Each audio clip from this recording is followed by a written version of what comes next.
Hi everyone, welcome to Good Reviews channel. நாம இன்னைக்கு பார்க்க போறது எமர்ஜென்சி எக்ஸிட் என்கிற கன்னடம் படத்தோட ரிவ்யூ தான் பார்க்க போறோம். இந்த படம் தமிழ் டப்பிங்ல யூடியூப்ல அவைலபிளா இருக்கு. இந்த படத்தோட கதை என்னன்னா, படத்தோட ஸ்டார்டிங் சீன்லயே ஹீரோ ஒரு ஆக்சிடென்ட்ல இறந்து போயிருந்தாரு. அவரோட பாடிய ஹாஸ்பிட்டல்ல வச்சிருக்கும் போது திடீர்னு அவர் எழும்பி அவங்க பேரண்ட்ஸ் கிட்ட பேச ட்ரை பண்றாரு. பட் அவர் யாரோட கண்ணுக்கு தெரியவே மறுக்கிறாரு. அவர் பேசுறதும் யாருக்கும் கேட்கவும் இருக்கு. அந்த சமயத்துலதான் ஒரு நர்ஸ் அந்த இடத்துக்கு வராங்க. அவங்க ஹீரோ கிட்ட நீங்க இறந்து போயிட்டீங்க, உங்களை என்ன தவிர வேற யாராலையும் பார்க்க முடியாதுன்னு சொல்றாங்க. பட் ஹீரோ அவரோட இறப்பை ஏத்துக்க முடியாம, நான் வாழ்க்கையில செய்ய வேண்டிய விஷயம் நிறைய இருக்கு, அதனால என்ன திரும்ப உயிரோடு அனுப்புங்கன்னு அந்த நர்ஸு கிட்ட ஹீரோ சொல்றாரு. அதுக்கு அந்த நர்ஸும் உங்க வாழ்க்கையோட கடைசி 3 நாட்கள வாழ வாய்ப்பு கொடுக்கிற, அந்த 3 நாள்ல நீங்க பண்ண வேண்டிய விஷயத்தெல்லாம் பண்ணிக்கோங்கன்னு சொல்லி ஹீரோவை திரும்பவும் உயிரோடு அனுப்பி வைக்கிறாங்க. அந்த 3 நாள்ல ஹீரோ பண்ண விஷயம் என்ன, அந்த 3 நாளுக்கு அப்புறம் ஹீரோ என்ன ஆனாரு, இதுதான் இந்த படத்தோட கதை. இந்த படத்தோட பிளஸ் படத்தோட ஸ்டோரி டிஃபரெண்டாவும் இன்ட்ரெஸ்டிங்காவும் இருக்கு.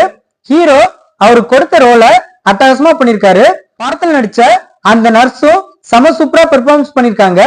அக்ஷய் குமாரும் நல்லா நடிச்சிருக்காரு. அவரோட ஹியூமர் சென்ஸ் சூப்பரா இருக்கு.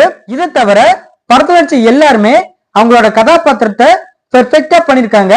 படத்தோட லாஸ்ட்ல ஹீரோ பண்ணக்கூடிய விஷயம்லாம் நல்லா இருக்கு. இந்த மாதிரி ஒரு டிஃபரெண்டான ஸ்டோரியை யோசிச்சு அதை பிரசன்ட் பண்ண டைரக்டருக்கு கண்டிப்பா ஒரு தனி கிரெடிட் கொடுத்தே ஆகணும். அந்த அளவுக்கு இந்த ஸ்டோரி யூனிக்கா இருக்கு. உலகத்துல உள்ள ஒவ்வொரு மனுஷனுக்கும் உயிர் மேல ஆசை இருக்கும் அப்படிங்கறத படத்துல சூப்பரா சொல்லியிருக்காங்க. அதே மாதிரி தற்கொலை பண்றவங்களும் ஏதோ ஒரு சூழ்நிலை காரணமா தற்கொலை பண்றவங்களே தவிர அவங்களுக்கும் வாழணுங்கிற ஆசை இருக்கும் அப்படிங்கறத படத்துல நல்லா காட்டியிருக்காங்க. படத்தோட பிஜிஎம் மற்றும் சினிமாட்டோகிராஃபி ரெண்டுமே சூப்பரா இருக்கு. இந்த படத்தோட மைனஸ், படம் ரொம்ப ரொம்ப சுலவா இருக்கு. படத்துல ஹீரோவுக்கு 3 நாள் வாழ வாய்ப்பு கிடைச்சதுக்கு அப்புறம் அவர் பண்ணக்கூடிய விஷயம்லாம் ஸ்டார்டிங்ல ரொம்ப போரிங்கா இருக்கு.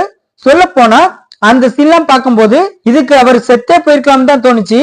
இந்த ஸ்டோரி இன்ட்ரெஸ்டிங்கா இருந்தாலும் அதை ஸ்கிரீன் பிளேல இன்னுமே என்கேஜ்டா பிரசன்ட் பண்ணிருக்கலாம்.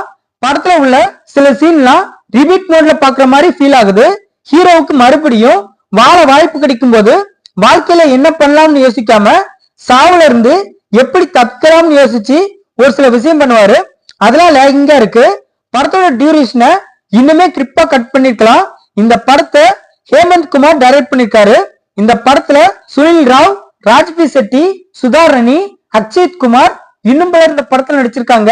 மொத்தத்துல இந்த படத்தை பார்க்கலாமான்னு கேட்டா, ஒரு ஆவரேஜான ஃபேண்டசி த்ரில்லர் மூவி பார்க்க நினைக்கிறவங்க இந்த படத்தை பார்க்கலாம். இந்த படம் தமிழ் டப்பிங்ல யூடியூப்ல அவைலபிளா இருக்கு.